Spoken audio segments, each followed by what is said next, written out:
साम्राज्य सामान्यांचा असामान्य आवाज। अक्कलकोट रोडवरील महामार्गाचं काम गेल्या अनेक महिन्यांपासून प्रलंबित आहे। तसेच गावाच्या बाजूला असलेल्या वडसंग ते तीर्थ या गेल्या 200 वर्षांचा रस्त्याच्या मध्ये पूल बनवण्यासाठी कोलम टाकून शेतकऱ्यांचा रस्ता जाणून बुजून बंद करण्यात आला होता। हा रस्ता बंद केल्यामुळे ग्रामस्थांनी शेतकऱ्यांना येण्या जाण्यासाठी रस्ताच शिल्लक राहिलेला नव्हता।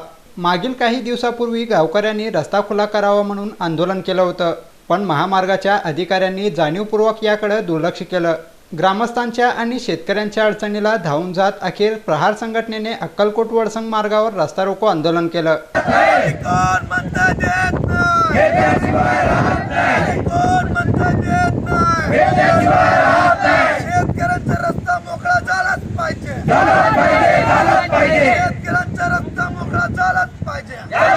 प्रहार संघटनेने शेतकऱ्याला रस्ता खुला करून द्यावा अशी मागणी करताच महामार्ग प्राधिकरणाच्या अधिकाऱ्यांनी 2 दिवसात रस्ता खुला करून द्यावा अशी ग्वाही दिली। हे वडसंग ते तीर्थ या रस्ते विकास महामंडळाच्या अधिकाऱ्यांनी आणि इन्फ्रास्ट्रक्चरच्या ज्या कंपनीच्या अधिकाऱ्यांनी संगनमताने त्या ठिकाणी एक पूल बांधून तो रस्ता बंद करण्याचं काम केलेलं आहे आणि त्या अनुषंगाने या 1000 शेतकऱ्यांच्या उपस्थितीत प्रहारचा रस्ता रोको या ठिकाणी पार पडलेला आहे। मी या रस्ते विकास महामंडळाच्या अधिकाऱ्यांना आणि इन्फ्रास्ट्रक्चरच्या अधिकाऱ्यांना या माध्यमातून कळवू इच्छितो, 8 दिवसाच्या आत जर हा रस्ता शेतकऱ्यांसाठी खुला करून दिला नाही तर आमची प्रहार संघटना दिसल तिथं त्या अधिकाऱ्यांच्या आणि त्या इन्फ्रास्ट्रक्चरच्या कंपनीच्या अधिकाऱ्यांच्या तोंडाला काळं फसल्याशिवाय राहणार नाही। आज वडसंग या गावी रस्ता रोको आंदोलन करण्यात आलं होतं। सोलापूर तीर्थ ते वडसंग हे रस्ता शेतकऱ्यांचा राष्ट्रीय महामार्गाचे अधिकारी जाणून बुजून अडवलेला आहे आणि त्या ठिकाणी मोठं पूल बांधणार आहे, तर त्याला प्रहारचा विरोध आहे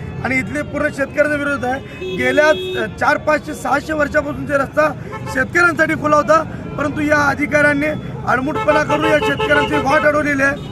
त्यासाठी आज इथं 2 तास रस्ता रोको आंदोलन केलं आहे आणि या आंदोलन केल्यानंतर लेखी पत्र त्या संबंधित अधिकाऱ्यांनी दिलेले आहे। 8 दिवसाच्या आत जर सदरचा रस्ता शेतकऱ्यांच्या वापरासाठी खुला केला नाही तर प्रहार संघटनेमार्फत तीव्र आणि मोठं आंदोलन करून या अधिकाऱ्यांना धडा शिकवण्याचा प्रहार संघटना राहणार।